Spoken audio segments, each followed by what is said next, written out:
ஒரு விவசாயி சொல்றாப்புல மாற்றம் நீங்களே சொல்லிட்டு மக்களே, இதுதான் ஆறு, வத்தாத ஆறு.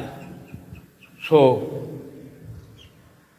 திமுக அதிமுக ரெண்டு பேரும் மாறி மாறி இருக்கும்போது இந்த 50 ஆண்டு கால வரலாற்றில் இந்த ஆறு வத்தினதே இல்லை.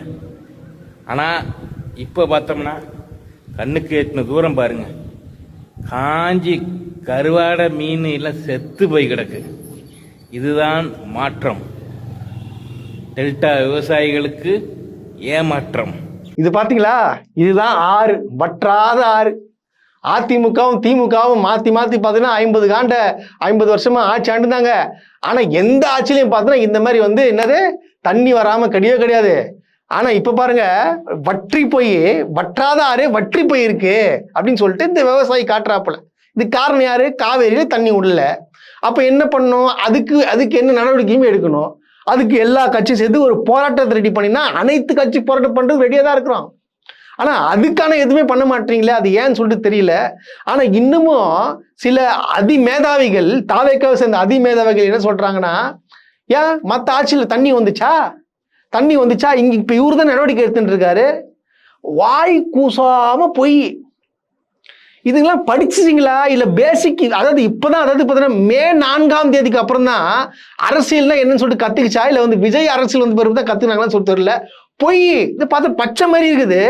ஏமா தாயே, காவேரி தண்ணி இப்ப வரைக்கும் அது பாருங்க, எல்லாருக்கும் பிரச்சனை பண்ணுவாங்க, தரமாட்டாங்க.